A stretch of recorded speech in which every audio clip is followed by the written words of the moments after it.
বাঞ্ছারামপুরে বাংলাদেশ জামায়াতে ইসলামী আয়োজিত গণমিছিল গণজোয়ারে পরিণত হয়েছে। বিস্তারিত দেখুন ডেইলি নিউজ ৭১-এর নিজস্ব প্রতিনিধির পাঠানো তথ্য ও ভিডিও চিত্রে। ডেইলি নিউজ ৭১, আমরা সত্য ও ন্যায়ের পক্ষে, সঙ্গেই থাকুন। ব্রাহ্মণবাড়িয়া ৬ বাঞ্ছারামপুর আসনে বাংলাদেশ জামায়াতে ইসলামী কর্তৃক আয়োজিত ও ১১ দলীয় ঐক্যজোট মনোনীত সংসদ সদস্য প্রার্থী মোহাম্মদ মহসিনের নেতৃত্বে বিশাল গণমিছিল অনুষ্ঠিত হয়েছে। আজ সোমবার ৯ ফেব্রুয়ারি দুপুরে বাঞ্ছারামপুর উপজেলার মাওলাগঞ্জ বাজার থেকে মিছিলটি শুরু হয়। বিপুল সংখ্যক নেতাকর্মী ও সাধারণ মানুষের অংশগ্রহণে মিছিলটি গণজোয়ারে পরিণত হয়েছে। পরে মিছিলটি উপজেলার প্রধান প্রধান সড়ক প্রদক্ষিণ করে মাতুরবাড়ি মোড়ে এসে সংক্ষিপ্ত সমাবেশ ও বক্তব্যের মধ্য দিয়ে শেষ হয়। মিছিলে জামায়াতে ইসলামী বাঞ্ছারামপুর উপজেলা শাখার নেতাকর্মীদের পাশাপাশি বিপুল সংখ্যক সাধারণ মানুষের উপস্থিতি লক্ষ্য করা যায়। এ সময় বিভিন্ন স্লোগানে মুখরিত হয়ে ওঠে পুরো এলাকা। তিনি বলেন, দীর্ঘদিন ধরে এই এলাকার মানুষ ন্যায় বিচার ও সুশাসন থেকে বঞ্চিত। জনগণের অধিকার প্রতিষ্ঠা এবং ইসলামী মূল্যবোধের আলোকে একটি কল্যাণ রাষ্ট্র গড়ে তুলতেই আমাদের এই আন্দোলন। আগামী নির্বাচনে দাঁড়িপাল্লা প্রতীকে ভোট দিয়ে বাঞ্ছারামপুরের উন্নয়নে সবাইকে পাশে থাকার আহ্বান জানাই। এ সময় তিনি আরো বলেন, নির্বাচিত হতে পারলে শিক্ষা ব্যবস্থার আধুনিকায়ন সহ সর্বাত্মক উন্নয়নের উদ্যোগ নেব। রাস্তাঘাট সহ কৃষি উন্নয়ন কর্মকাণ্ডে জনগণকে সঙ্গে একসাথে কাজ করব। বাঞ্ছারামপুরের উন্নয়নে গুরুত্বপূর্ণ ভূমিকা রাখবে। সাধারণ মানুষের আশা আকাঙ্ক্ষা বাস্তবায়নে জামায়াতে ইসলামী সব সময় জনগণের পাশে থাকবে।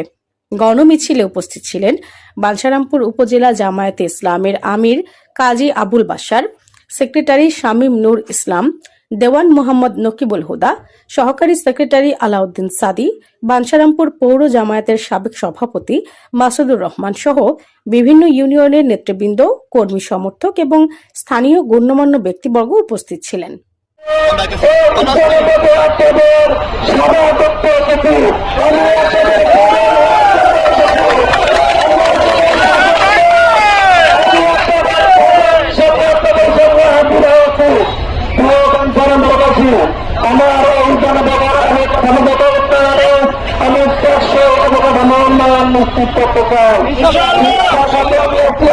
শিক্ষা ব্যবস্থা আমি ছাত্র জীবন যতটা সংগ্রাম করে আসছি, আমি একটি সুন্দর শিক্ষানীতি বাস্তবায়নের মাধ্যমে একটি সুন্দর আধুনিক মানবশীল বিজ্ঞানসম্মত শিক্ষানীতি বাস্তবায়নের মাধ্যমে এই দেশের মানুষকে আমরা একটি আদর্শ নাগরিক সমাজ উপহার দিতে চাই।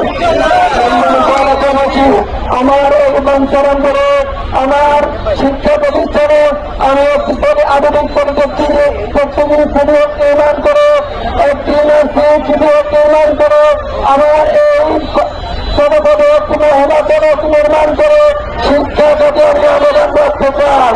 সম্মানিত এলাকাবাসী, আমার প্রান্তীয় এবং পরামর্শবাসী, আমি স্পষ্টভাবে বলতে চাই, আমাদের অবকাঠামোগত উন্নয়নের যে দুর্নীতি হয়, আমরা এই দুর্নীতিকে সহ্য করব না। আমরা দুর্নীতি করব না, আমরা দুর্নীতির করতে দেব না।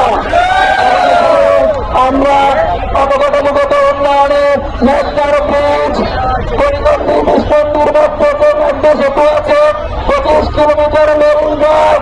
আমার অবকাঠামোগত উন্নয়ন, যোগাযোগ ব্যবস্থার উন্নয়ন, সরু রাস্তা প্রশস্ত করা, সার্বিক বীজ পর্বত এবং আমার কৃষিখাতের উন্নয়ন, কৃষক ভাইদেরকে 3 মৌসুমে ফসল ফলানোর জন্য আমার পুরো বাঞ্ছারামপুরকে পানি উন্নয়ন বোর্ডের আওতায় এনে কৃষক ভাইদেরকে 3 মৌসুমে ফসল নির্মাণের সুব্যবস্থা করে দিতে চাই। Mousumi Mung, daily news ৭১, desk report, Bancharampur.